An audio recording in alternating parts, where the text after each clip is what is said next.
The Secretary General of the Federation, Boss Mustapha, has encouraged the incoming administration to continue to respect workers' rights in building socio-economic development as well as promoting social dialogue for consensus building and maintenance of industrial relationships. This was made known during the Workers' Day held in Abuja. Boss Mustapha said that the elements of decent work concurs with the commitment of NLC to the reduction of poverty in order to achieve inclusive and sustainable development, as well as peace and security in communities. It is Workers' Day, popularly and globally known as May Day. It is a day set aside for the celebration of workers and their immeasurable contribution to the wealth of nations. The day has its root in the historical struggles to gain the attribute of dignity in labor.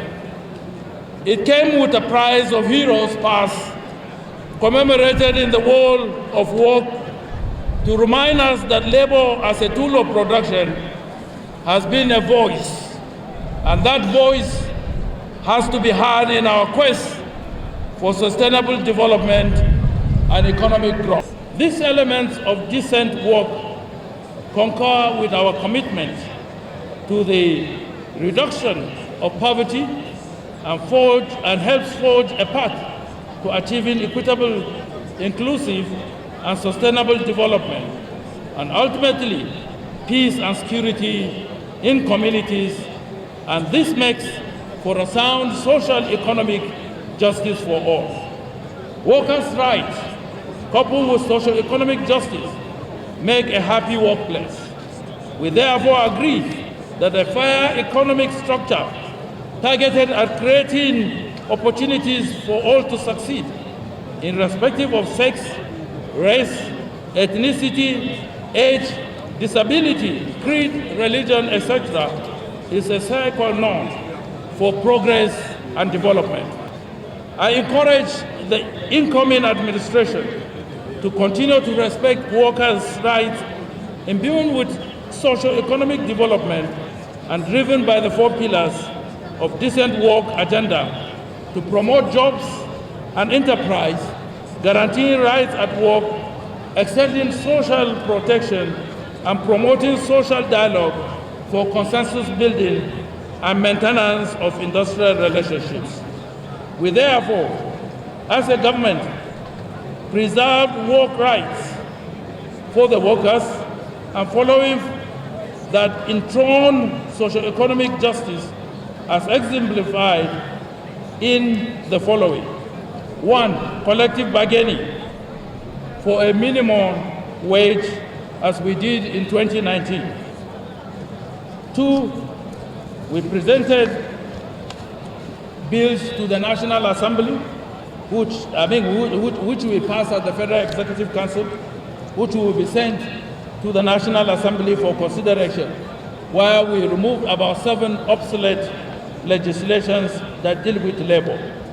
Thirdly, the Nigerian Labour Advisory Council was resuscitated as a means of giving voice to the working forces in this country. And fifthly, like I said, we have approved 2 bills that will help in ensuring that fundamental laws that apply in different climes are also captured in our Nigerian legislation. However, he appreciated the 4 pillars of policy framework for tackling the socio-economic impact of the COVID-19 crisis to ensure recovery that was put in place. We have experienced together the hardships of economic recession in 2016 and the triumph of its recovery. We have also gone through the horrific period of the pandemic, the global COVID-19 pandemic and its aftermath. Businesses and jobs were lost, and new forms of employment relationship emerged mostly in the teleworking sector of the economy.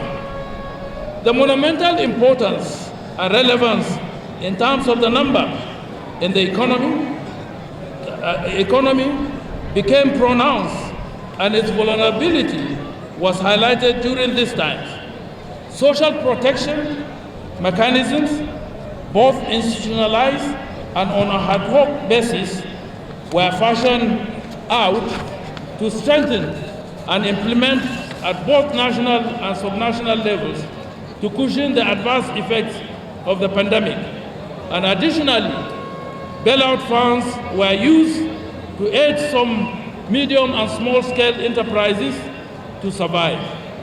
We as a nation appreciate the four-pillar policy framework for tackling the socio-economic impact of the COVID-19 crisis to ensure recovery that was put in place by the ILO, and the well-coordinated outcome of the World Economic Summit on the subject held in order to work out ways and means to rebuild and better that which the COVID-19 had ravaged and destroyed. We thank God that we are alive to tell the story today. Many did not make it. In 1994, the challenges of globalization were seen as impinging negatively on these rights at work and sometimes resulting in unfair labor practices, thereby precipitating debates in the world of work to define a fine path for progress. It was acknowledged that although globalization is a factor of economic growth, and economic growth is regarded as a prerequisite for social progress, however, there is need for the growth to be accompanied by a certain number of consensual social ground rules to enable equitable distribution of the anticipated wealth generated by all factors of production: labor, capital, and entrepreneurship. Oweye Rachel, GTV Africa.